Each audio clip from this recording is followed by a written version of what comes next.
The Diesel brothers are back, and so is the Badger. Not the Nikola Badger. No, no, no. They can't use the name Nikola, or can they? The video is all very confusing, but this big announcement is so very exciting for all things Badger related. If you'd like to join me in a little rabbit hole of absolute insanity, as Randy is forced to, let's go ahead and do that. I'm Brian. Welcome to Future Raza.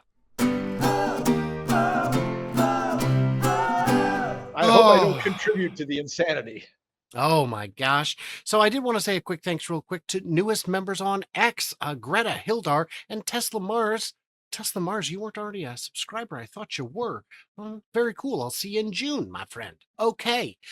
So I'm not going to be showing clips of this video because I am concerned that they might take my negative words and use it as an opportunity to issue a copyright strike.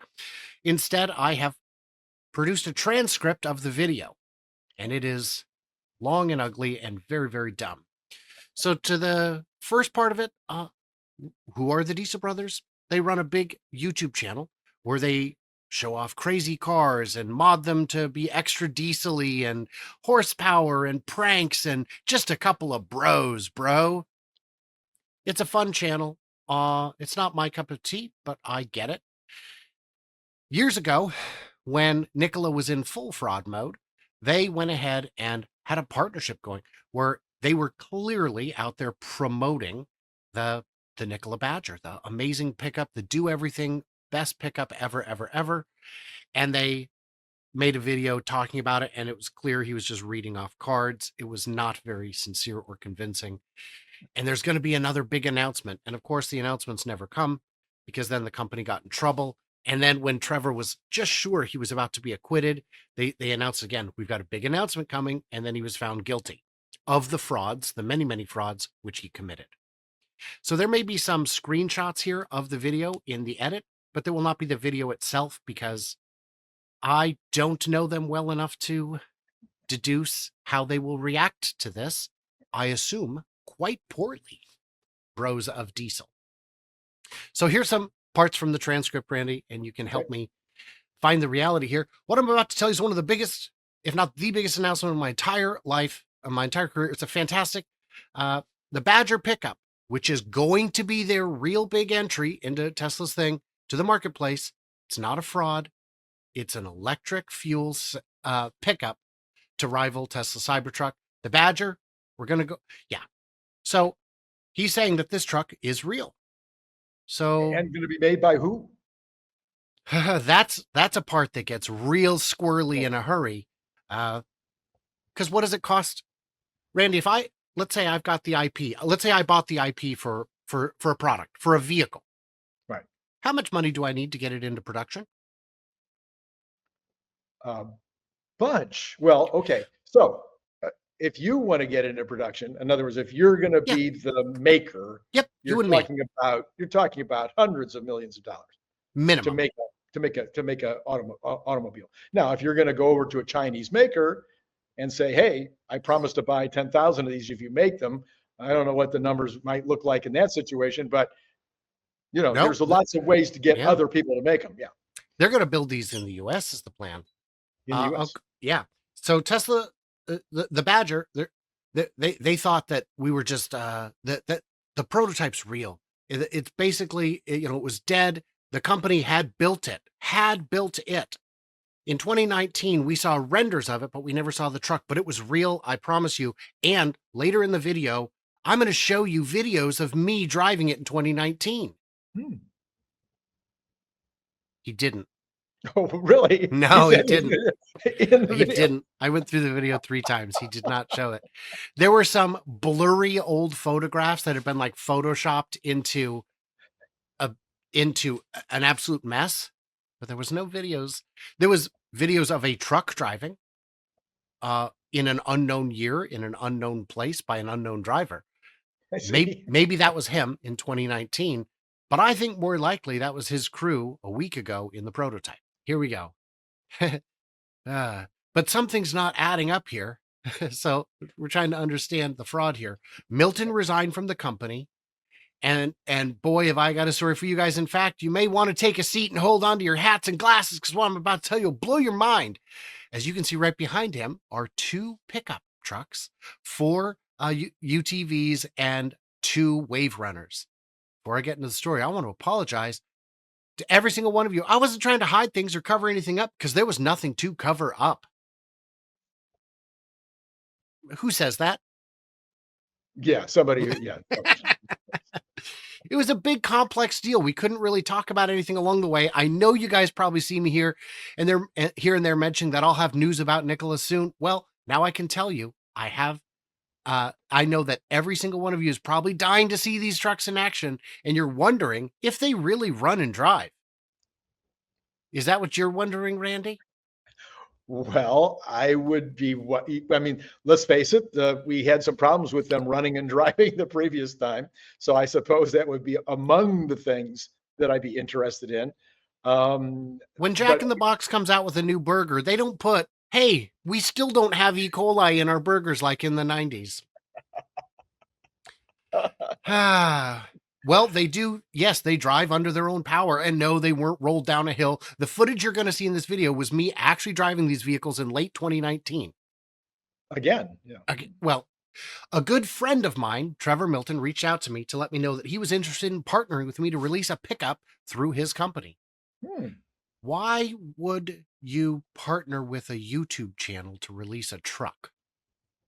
And why would a YouTube channel want to partner with somebody who's just was found to be fraudulent in their last venture? Because a good buddy of his. Well, Good well, buddy. at the time of the partnership was Oh, when Nikola was sailing high. oh, When the fraud, however evident it may have been to and anyone paying had attention, not actually had not matured. blown up. I see. I see. Trevor needed somebody who understood trucks, who understood marketing, who understood, how to build a truck for guys like you and me. We're not talking about, grocery getters just going around town. We're talking about trucks that can actually do truck stuff. He basically brought me to Nikola to be the launch platform for me and the Badger. We released a render of the Badger and letting the whole world know that Nikola was entering the pickup truck space. Oh, I see. So I was a little confused there. So this is all now several years back. I get the same problem watching movies sometimes, they don't put in enough information like this was 3 years ago. So I Mm-hmm. got confused. Okay. Mm-hmm. So this is still in the before times. I got Uh, it. So, Randy, I'm a big, serious, very serious EV maker, and I need to know how to build a truck. So, I'm going to go out to YouTube and find a YouTuber and ask him, hey, what's a guy stuff, truck stuff do? If the truck's that good, you don't need a marketing expert, as we've seen, Apparently, right. apparently. So, yeah, people started getting really, really excited about this program. And right around the same time, Nikola went public. I believe their share value got to somewhere around $90 a share at the peak. And we had a lot of people pre-ordering these trucks. Yeah, it was Yeah. you had them ordering a picture of a truck. Picture of a truck. Yeah. And there was no compensation. So this is a recurring question. I wasn't getting paid for my services, but instead I had an opportunity to collect some stocks on the back end if the project performed like everybody hoped it would. So there was potential to make, a lot of money and do really well with it. But there was also a lot of risk because I wasn't getting paid anything for my time up front. Yeah. Well, I think those kind of deals get made all the time in business. And sometimes if the person is honest, there is a lot of potential money to be made. Um, but why wouldn't you give him something? If he's any good at all, you might tend to give him something for his time, even at the front end. But I don't know. So it could go both ways. But he is admitting that he had a financial incentive, Yes. even though also that he didn't get paid. I'm Right. sorry, bro, but you got scammed like the rest of the people.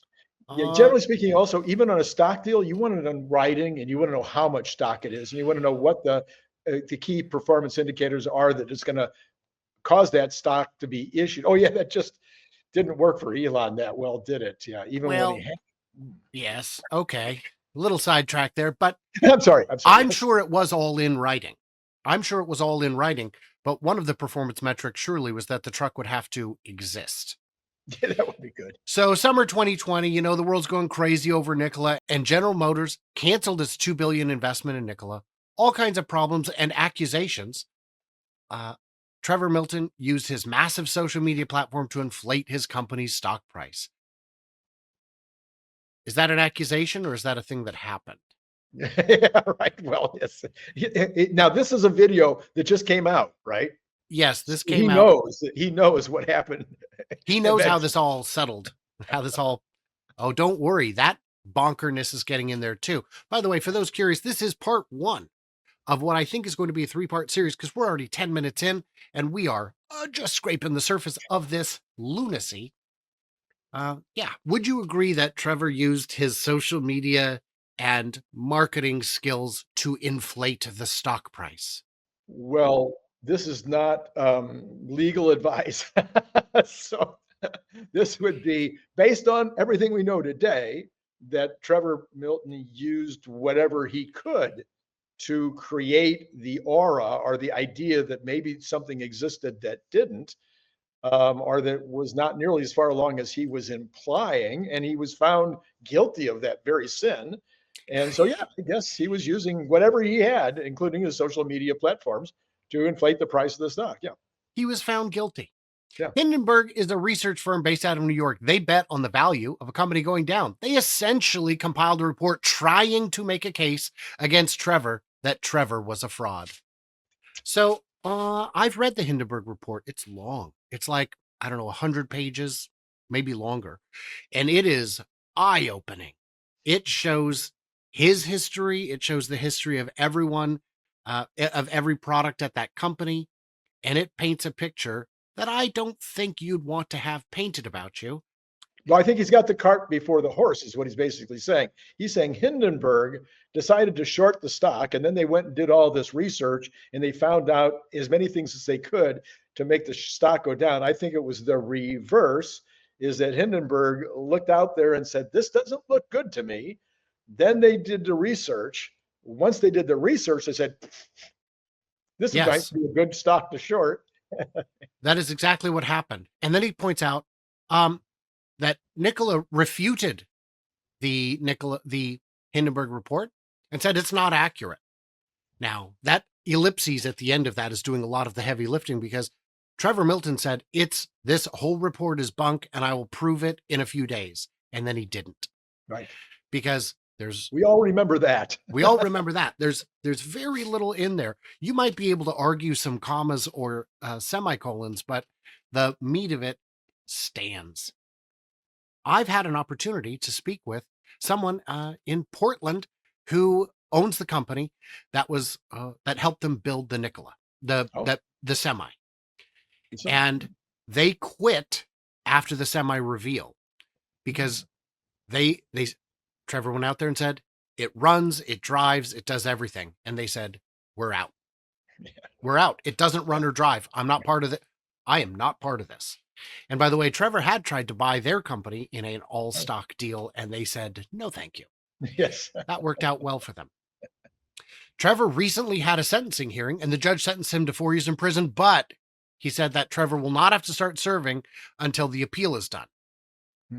That's normal. That's normal. That's normal. That doesn't absolve you, which basically means the appeals process going through. And hopefully he never has to go to prison because quite frankly, there was a lot of issues with his trial. And I'm not here to point fingers at anybody. I'm simply just am trying to expose the facts and a side of the story that many of you never got a chance to hear. Okay. Right. I'd love to hear the rest. Yeah. In court, I mean, it's called discovery. But there are things that are not admissible in court, sure, because there are evidentiary rules. But generally speaking, if you have a decent attorney, the attorney is going to put out every single thing they can possibly put out to provide a defense. And apparently that defense didn't roll.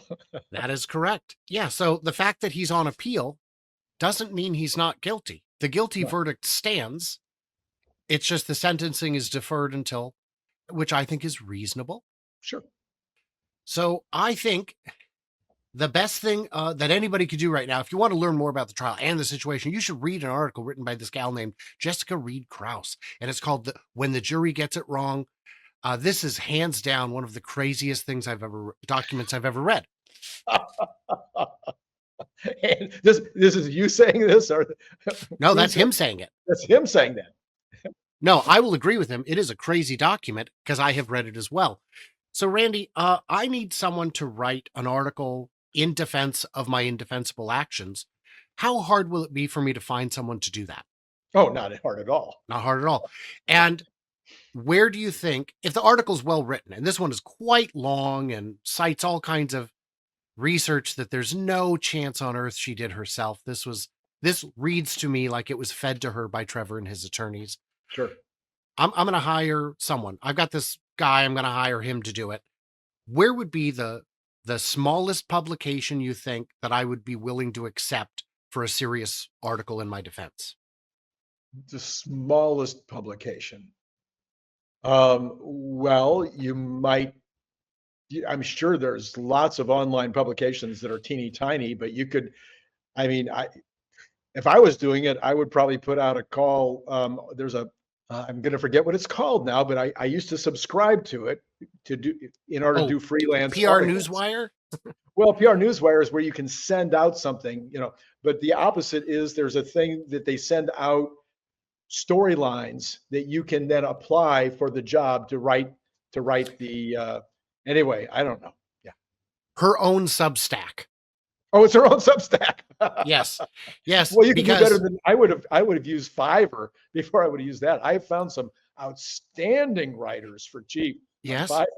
But the problem is any serious publication would not run this article because it is badly it reaches a flawed conclusion, which is they said, well, on 3 of the 4 charges, intent is not required on all 4 of the charges, only some of the charges.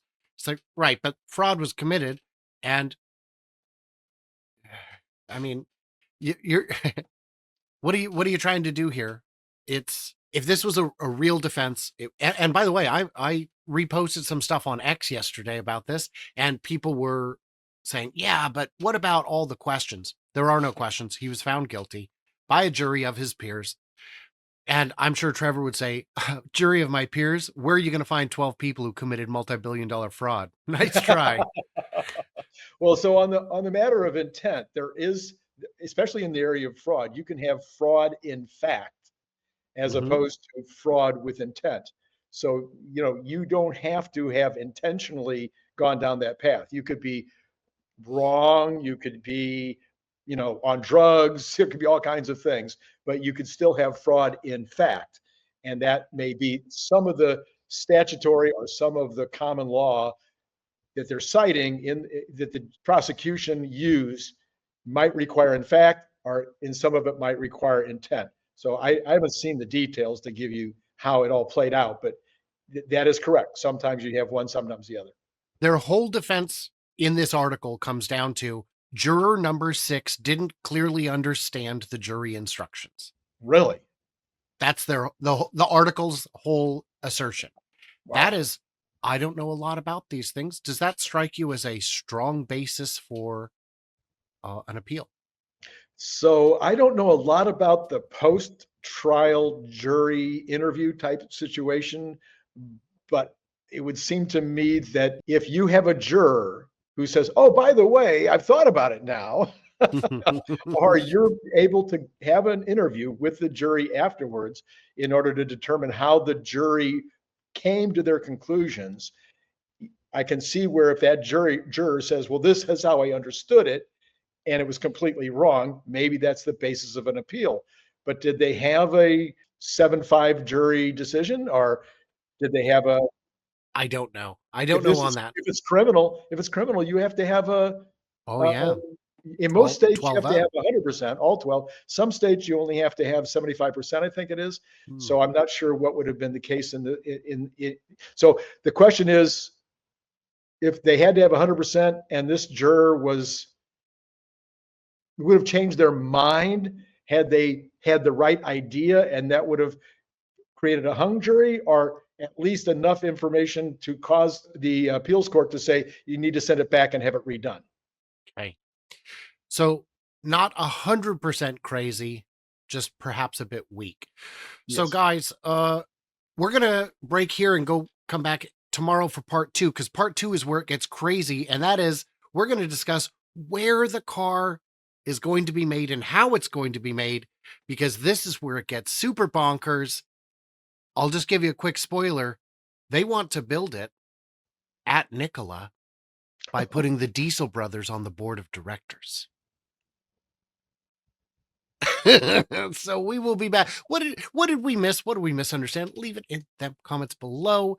Tell me how much you love Trevor Milton on a scale of rainbows to unicorns. How much you love Trevor Milton? Because I know I'm a big fan myself. And everybody else, like, subscribe, do the usual thing. Stay tuned, stay juicy. Cannot wait to hear from you clever robots tomorrow in part 2.